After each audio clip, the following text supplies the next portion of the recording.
அடுத்த கூப்பிடுங்க, மன்னிக்கிறேங்க. கவிஞர் என் ஜலநாதன் தக்கோலம் அவர்களை வந்து அழைக்கிறேன். ஜலநாதன் அவர்களே வருக, கவி தருக. ஜலநாதனுக்கு ஒரு சிறப்பு உண்டு.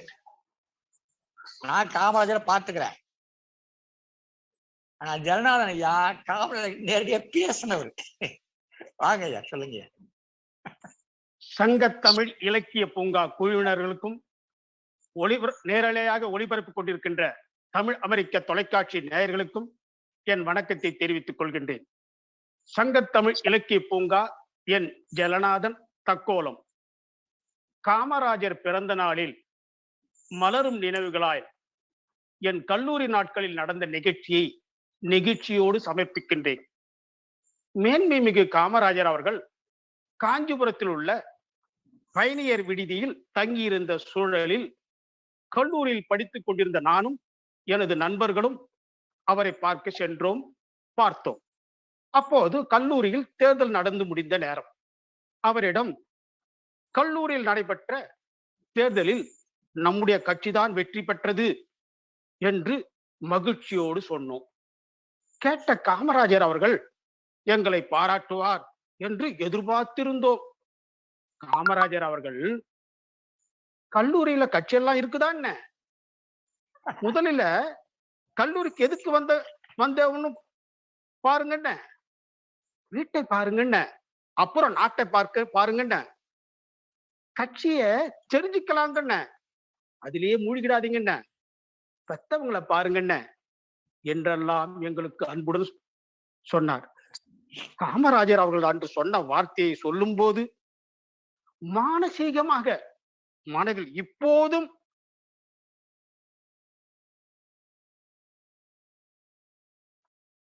அவர்களின் குரல், மனிதருள் புனிதரை பார்த்தேன், இனி ஒருவர் இப்படி இருப்பாரோ?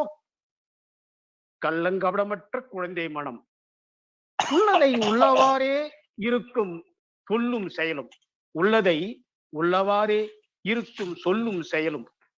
கல்வி கட்டிட பிள்ளைகளுக்கு அருகாமையில் பள்ளிகள் அமைத்து உணவும் அளித்தவர். அன்றைக்கு கல்வி கற்க வித்திட்டார். அமோக விளைச்சலை இன்று காண்கிறோம், என்றும் காண்போம். விவசாயத்திற்கு உரமாய், தொழிலுக்கு கரமாய் இருந்தவர்.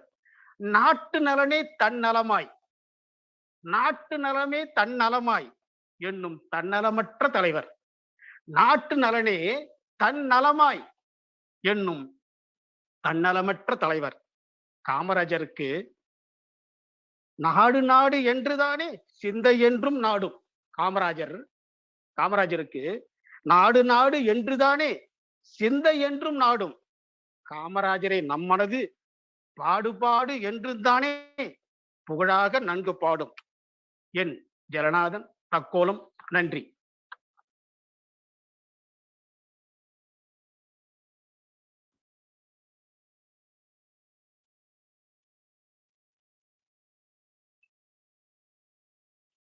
நானு இப்போ கவிஞர் தக்கோலம் ஜலநாதன் பத்தி பேச போறதில்ல. நெல்லை கண்ணன் அவர் தெரியுங்களா? எல்லாருக்கும் நிறைய பேர் தெரிஞ்சிருக்கும். நெல்லை கண்ணன் தெரிஞ்சிருக்கும். அவரை பத்தி பேச போறேன். அவருடைய பேச்சு உரையை நீங்க கேட்டிருப்பீங்க, அல்லதுன்னா யூடியூப்ல கேட்டா இருக்கும். அதுல அவர் சொல்லுவார், ஒரு இடத்துல சொல்லுவாரு, இந்த மாதிரி காமராஜர் பத்தி பேசிச்சே வரும்போது சொல்லுவார் ஒரு இடத்துல, இந்த மாதிரி பசங்க எல்லாம் போனாங்க, அவர்கிட்ட போய் சொன்னாங்க. சொன்ன உடனே அவர் சொன்னாரு, படிக்கிற வழி பாருங்களா, அப்பா அம்மாவை காப்பாத்துங்க, கட்சிலாம் சொல்லாதீங்க, முன்னுக்கு வாங்க அப்படின்னு சொன்னாருன்னு அவர் சொல்லுவார். பல கூட்டங்களை சொல்லியிருக்காரு. அவருடைய அந்த யூடியூப் பல லட்சம் பேர் பார்த்திருக்காரு. அந்த சொன்ன மாணவர் இவர்தான் என்பதை தெரிந்து கொள்ளுங்க. அவர் சொன்ன அந்த மாணவர் இந்த ஜலநாதன் என்பதை தெரிந்து கொள்ளுங்க. நான் ஜலநாதன் பத்தி பேச வரல, நெல்லைக்கண்ணை பத்தி பேச போறேன். காமராஜர் மாணவர்களுக்கு அறிவுரை சொன்னதாக அவர் சொல்லுவார்.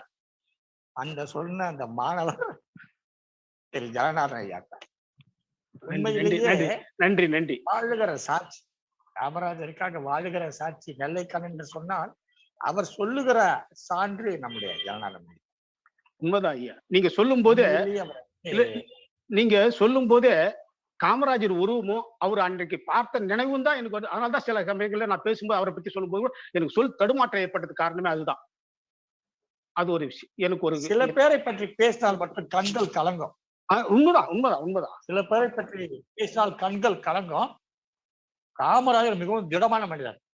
ஆனால் அவரை பற்றி பேசினால் எப்பேற்பட்ட திடமானவனும் தன்னுடைய திடத்தை இழந்து கண்ணீர் உண்மைதான், உண்மைதான், உண்மைதான், உண்மைதான். அவர் ரொம்ப திடமானவர், எதற்கும் கலங்காதவர். கல்லு மாதிரி அவர், ஒரு பாறை மாதிரி அவர். உணர்ச்சி வசப்படாதவர். அவரை மோதி வெல்ல முடியாது. அவரை சரி செய்துதான் வெல்ல முடியும். அவர் ஏமாற்றம், அவர் மோதி எல்லாம் வெல்ல முடியாது. மிகச்சிறந்த ஒரு மாமனிதர். அப்ப அவருடைய வாழ்க்கையை எடுத்துக்கிட்டோம்னா அது வந்து ஏராளமான செய்திகள். வாழ்க்கை முழுவதையுமே பாடங்களாக நமக்கு கொடுத்து விட்டு சென்ற ஒரு மாபெரும் தலைவர் சொன்னால் காமராஜர் தான். தன் வாழ்க்கையுடைய ஒவ்வொரு நாளையும் இந்த நாட்டு மக்களுக்கு ஒரு பாடமாக வழங்கி விட்டு சென்றவர். ஆனா அவர் தான் படிக்காத மேதை. அவர் தான் நம்ம படிச்சுக்கிட்டு இருக்கோம். அந்த படிக்காத மேதையை படிச்சா நாமெல்லாம் மேதையாகி விடலாம்.